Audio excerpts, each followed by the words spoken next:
With the people behind him, the Chief Minister goes confidently and in good faith to Baling in Kedah, accompanied by Singapore's Chief Minister, Mr. David Marshall, and Dato Sir Cheng Lok Tan, to meet Peng, Secretary General of the Malayan Communist Party and Malaya's public enemy #1.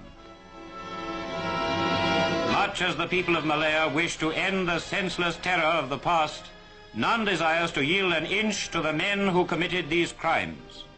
They have complete confidence in their elected leader in his efforts to bring peace to Malaya.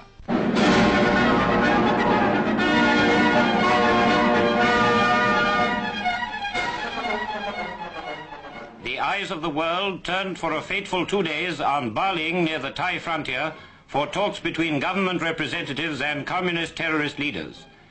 As the chief actors in the drama arrived, hopes ran high, not only among the Baling townsfolk, but among all the people of Malaya, that by some miracle the communists would repent of the evil they had done and surrender for the good of the country. The whole town flocks to the school, which has been prepared as the conference room to watch the chief ministers arrive. Tengku Abdul Rahman and Mr. David Marshall are as one in their attitude to communism, supported by Sir Cheng Lok Tan. They are prepared to give the communists a fair hearing in the hopes of a peaceful settlement. The austere conference room waits with a sense of history, while a teacher's house has been prepared to accommodate the communists.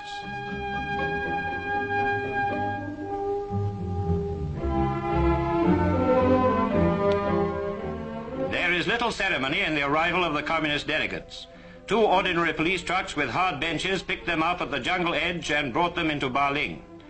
All necks craned for a glimpse of the #1 terrorist.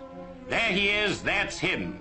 Peng, directly responsible for a brutal 7-year campaign of murder and terrorism against the ordinary people of Malaya.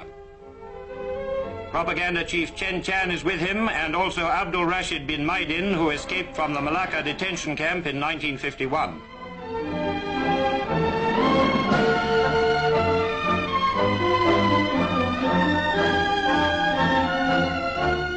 Nearly 100 pressmen and photographers wait expectantly as the talks are about to begin.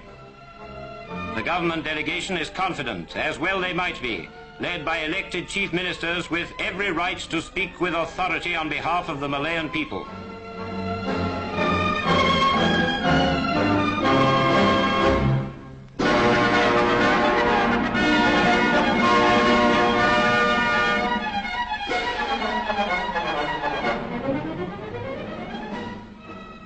And then the communists, escorted by Mr. John Davis, the famous Force 136 guerrilla leader and former colleague of Peng during the Japanese occupation.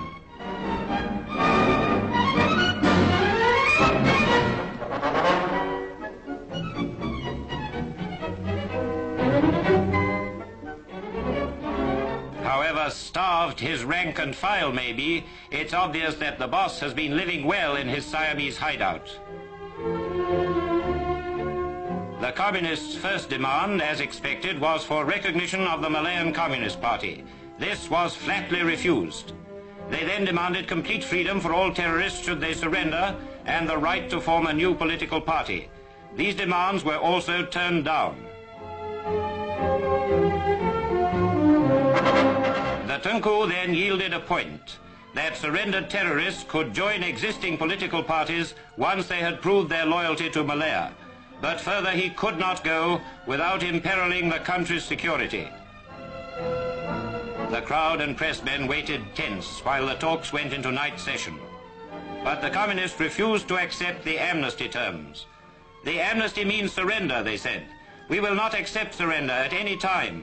We will carry on the struggle to the last man. Thus proving beyond dispute that in their lust for power, they have no care or feeling for the ordinary people who long for the end of terrorism. There was no more that the Tengku could do without endangering the people he represents and the very country itself.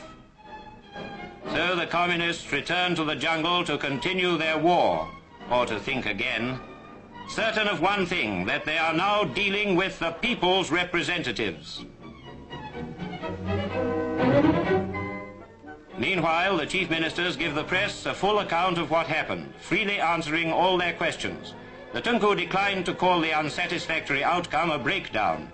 He is confident that the communists are so anxious to end the war that they will be ready for further talks when he returns from London.